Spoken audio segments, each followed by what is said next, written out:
Hi, my name is Doug Franklin, and I'm the president of Leader Treks. Leader Treks is a youth ministry organization that makes the content for DNow studies. We're really passionate about discipleship, and so DNow studies means a lot to us. I also want to tell you that I started as a small group leader. About 25, 30 years ago, I was asked to be a small group leader for the junior high boys at my church. And at first, I got to tell you, it wasn't what I thought I would be doing at church. But once I tried it, man, did I love it. I loved getting around a small group of guys and sharing the truth out of God's word, challenging them in their life to live for Him and to be a disciple of His. So I'm excited today to come to speak to you small group leaders about this DNow Act, Love, Walk. I want to just shoot a couple of short videos just to encourage you and to give you a few inside tips on the small groups for Act, Love, Walk. You know, this is really an important time in a student's life. They know Jesus, they've seen their parents' faith, and they're wondering, is this for them? And so a DNow event, a DNow weekend, can be a powerful time when they make real decisions for Christ. So we're hopeful that this study, Act, Love, Walk, out of Micah 6:8, is going to be something really powerful in their lives. This study is all about them understanding what it is that God requires. You know, I think we all know this passage and we've sung the song and all of that. But you know, the background on this is the people of Israel were sacrificing lambs, rams, everything that God required. And they started to look at it like a get out of jail card. Instead of looking at like a relationship with God, they started to look at it like, hey, if I just do these sacrifices, I'll be good with God. And there'll be no relationship and there'll be no passion and there'll be no love. It'll just be something that I have to do. And so God sent Micah to the people of Israel to deliver this message. If you really want to know what's required, if you really want to know what I'm looking for, I'm not just looking for people that'll do all the sacrifices. I'm actually looking for people that will act justly, love mercy, and walk humbly with me. And so these things I think are important for our students today.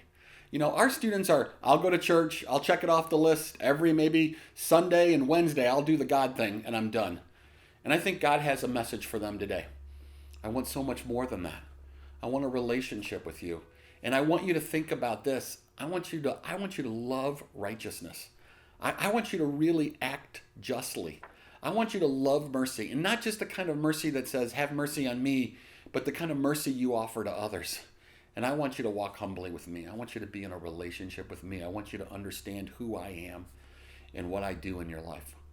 And so this passage, I think, is really important for our students today. So this is a great opportunity for us to help them along the discipleship road as they build a relationship with Christ.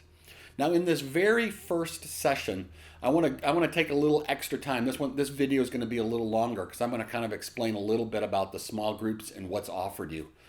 Now, you've looked at some of this material, hopefully, but let me describe it for you. There's 5 sections, actually, to the small group material that we have for you. First and foremost, there's some questions that you get to ask students when you first start with them that follow up with the large group. We want to make sure that the large group talk, the time that you hear the speaker talk about Act, Love, Walk, can be connected to the small groups. We think that's very important. So we give you some discussion questions to be able to do that. This can actually be the time that you bridge the gap between the learning that they did in the large group and the learning that they're going to do in the small group. And then secondly of all, we have the second look. The first look was the large group. The second look is a biblical passage and story where they get to really dig down deep into this. And it's an important time where they really begin to formulate some of the learning that they're going to do. We also, the third part is we go even a little deeper, give you some more Bible to really support what it is that we're teaching. We want to have everything, dipped deeply in the Bible. And so we give you some extra Bible in this little bit deeper section. And then the all-important how to live it out. We begin to talk about, okay, what does this mean in your life? And how should this change your thinking, your behavior, and how you deal with other people? And then the all-important application. You know, Jesus said that the man who builds his house on the sand is like someone who looks into his word and does nothing. But the man who builds his house on the rock is someone who looks into his word and allows it to become fact in his life and begins to live a life of obedience to Christ because of it. And that's what we want for our students. We want them to be people who are building their house on the rock. And so the application part can often be hard for us small group leaders because we have to really ask students of something. They'll oftentimes tell us, "Oh, I want to love my brother more." Yeah, it's not a great application. But don't stop there. Pry a little deeper. When a student says something pretty basic, go, "Okay, let's take it a little deeper. Do you mind if I challenge you? Do you mind if I stretch your thinking a little bit? How can we actually make that into a practical application with a who, what, when, and where?" That's what makes a really great application. And then finally, there's the student devotional. This allows them to go a little bit deeper on their own. You know, a spiritually mature believer is someone who can self-feed, who can study God's word and make applications from it. And so we want to get them started in that discipleship way of thinking. So you have these 5 areas that you're going to be working through in every small group. You know, the questions right after the large group. You've got the go a little second look. Then you got go a little deeper. And then you got live it out. You got apply it. And you got the student devotions. A lot of tools here for your toolbox as you begin this process of building a relationship that leads to discipleship. Okay, let's talk about the very first lesson. I kind of introduced it a little bit to you about what Micah 6:8 was all about. And so the first one we're going to look at is act justly. What does it mean to act justly is what you're really going to be working through here with students. And that means to do what's right, to do what is right. And I think your students probably at that adolescent age that they're beginning to struggle with these things. What does it mean to act justly, to do what's right? We're going to use a passage here in the go a little deeper from, I think it's Luke 16:10 and 11. And it talks about how somebody is, when they're given something, they have to act rightly with it. If they're given a little something, they are to do right with even a little.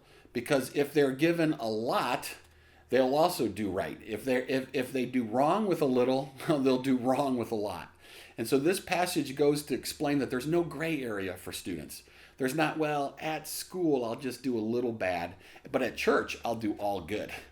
The truth of the matter is the heart stays the same. And when the heart does what's right, it will do right with a little and it'll do it with a lot. And the same thing is true when the heart does wrong. And I think it's really important to help our students understand that there's no location, area, or time when it's okay to do wrong. What God requires of us is to do what is right when we're with our friends, when we're alone, when we're with our families, when we're at church, when we're at school. God requires us to do what is right. There's also a great little activity and game with plates here. You got to do that. It'll be a lot of fun for students, and it'll allow the learning to go a little deeper. This lesson, act justly, is one that I think is really going to challenge students and one that you're going to need to be really prepared for because they're going to have a lot of questions. Be prepared to hold the line. Be prepared to say, listen, what God is telling you is He wants you to act rightly all the time, no matter where you are. I'm praying for you guys always as you're leading these small groups. I want to see you guys be able to use these tools to have impactful, deep relationships with students. Thanks for listening.